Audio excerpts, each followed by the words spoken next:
ሰላም ጤና ይስጥልኝ የጊዮን ድምጽ ተከታታዮቻችን የዕለቱን አጫጭር መረጃዎች ወደ እናንተ አደርሳለሁ። በቅድሚያ ለዚህ ቻናል አዲስ የሆናችሁ ሰብስክራይብ፣ ላይክ፣ ሼር በማድረግ ቤተሰብ ሁኑ።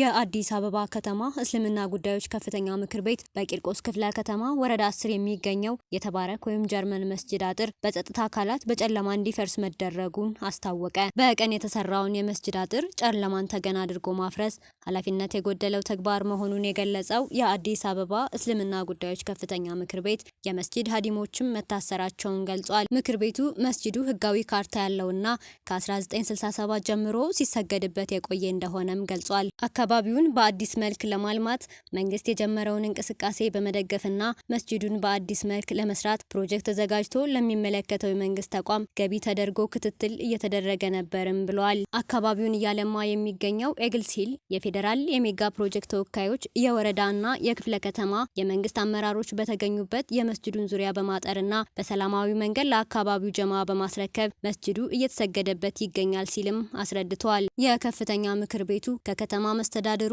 የሰላምና ጸጥታ ቢሮ አስተዳደር ጋር በጉዳዩ ሰፊ ውይይት ማድረጉን ገልጾ አጥሩ ባለበት ሁኔታ በውይይት ዘላቂ መፍትሄ እንዲሰጥ ከስምምነት ተደርሶ እንደነበር አስታውሷል። ከዚህም በተጨማሪ ረመዳን 28 የአካባቢው ጀማዓ ባዘጋጀው የኢፍጣር ፕሮግራም ላይ የክፍለ ከተማው ዋና ስራ አስፈጻሚ ዶክተር አዲሱ ሻንቆ በአካል በመገኘት የማህበረሰቡን ጥያቄ ለመመለስ እየሰሩ መሆኑን እንዳሳወቁም ገልጿል። ይህ በእንዲህ ያለ በሰላማዊ መንገድ በቀን የተገነባውን የመስጂድ አጥር ጨለማን ተገን አድርጎ ማፍረስ እና በመስጂዱ ውስጥ የሚገኙ የመስጂድ ሀዲሞችን ማሰር በምንም መመዘኛ ህግ ማስከበር ሊሆን አይችልም ሲል ምክር ቤቱ አስታውቋል። ድርጊቱን አጥብቆ እንደሚያወግዝ በመጨረሻ የፌዴራል የሜጋ ፕሮጀክት ተወካዮችና የመንግስት የስራ ኃላፊዎች ባሉበት የተገነባው የመስጂድ አጥር ወደ ነበረበት እንዲመለስና ያለምንም ጥፋት ከመስጂድ የታሰሩ ሰዎች በአስቸኳይ እንዲለቀቁም አሳስበዋል።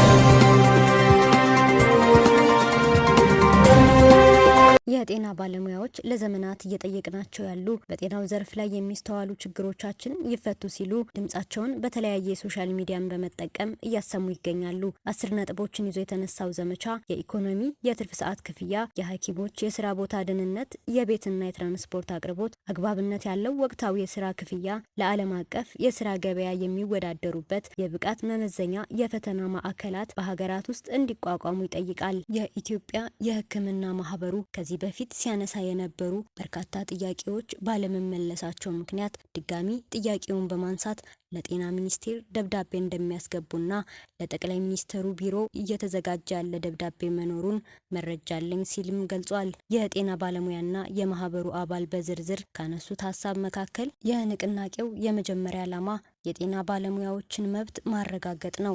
መብት ስንል ኢኮኖሚያዊና ማህበራዊ መብት ሊሆን ይችላል።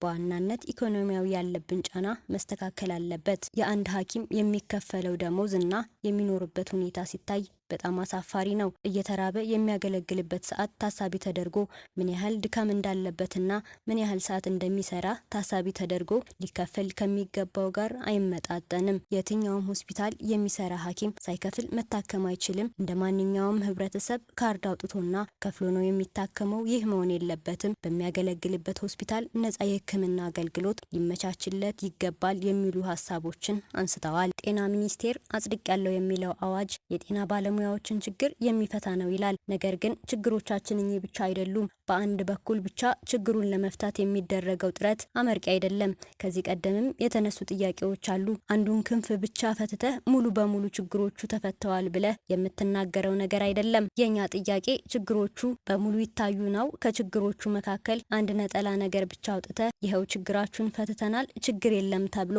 ለማደባበስ የሚካሄደው ጥረት ተገቢ አይደለም ብለዋል። የጤና ሚኒስቴር ከሰሞኑ በማህበራዊ ትስስር ገጹ ባጋራው መልእክት በቅርቡ በህዝብ ተወካዮች ምክር ቤት 13ኛ መደበኛ ጉባኤ ላይ የጸደቀው የጤና አገልግሎት አስተዳደርና ቁጥጥር አዋጅ ቁጥር 1362/2017 የጤና ባለሙያዎችን የረጅም ጊዜ ጥያቄ የሚመልስ ነው ብሏል።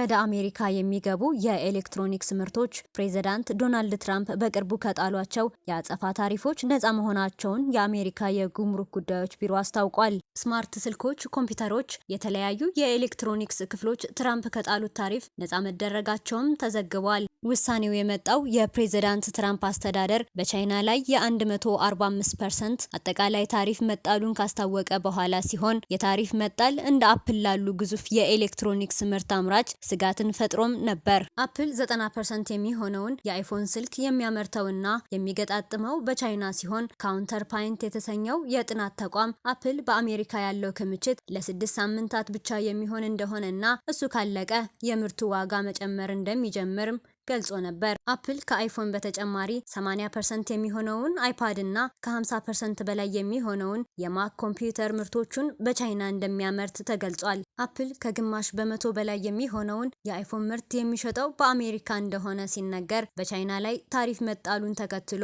አብዛኛውን ምርቱን በህንድ ማምረት ለመጀመር ማሰቡም ተነግሮ ነበር። አፕል ፕሬዚዳንት ዶናልድ ትራምፕ የአጸፋ ታሪፍ በሀገራት ላይ መጣል ከጀመሩ በኋላ የገበያ ዋጋው በ640 ቢሊዮን ዶላር መቀነሱ የተዘገበ ሲሆን ከ600 ቶን በላይ ክብደት ያላቸው 1.5 ሚሊዮን የአይፎን ስልኮች ከህንድ ወደ አሜሪካ በአውሮፕላን አጓጉዞ ማስገባቱ መዘገቡ ይታወሳል። ፕሬዚዳንት ዶናልድ ትራምፕ አንዳንድ ምርቶች በሚታወቁ ምክንያቶች እሳቸው ከጣሉት ታሪፍ ነፃ ሊሆኑ እንደሚችሉ ተናግረው ነበር። ትራምፕ በጣሉት ታሪፍ የተነሳ የአይፎን ስልክ ዋጋ በ3 እጥፍ ሊጨምር እንደሚችል ስጋቶች የነበሩ ቢሆንም አሁን ላይ የኤሌክትሮኒክስ ምርቶች ከአጸፋዊ ታሪፍ ነፃ መሆን ትልቅ እድል እንደሚሆን ተዘግቧል። በውሳኔው መሰረት ሳምሰንግን ጨምሮ ሌሎች ዓለም አቀፍ የኤሌክትሮኒክስ አምራች ወደ አሜሪካ ምርታቸውን ሲልኩ ጠበቅባቸው ከነበረው የ10% መሰረታዊ ታሪፍም ነፃ መሆናቸው ተነግሯል። ከታሪፍ ነፃ የሆኑ 20 የምርት ዘርፎች የተቀመጡ ሲሆን ለሴሚኮንዳክተር መሳሪያነት የሚያገለግሉ ማሽኖችም ከታሪፍ ነፃ መሆናቸው ታውቋል።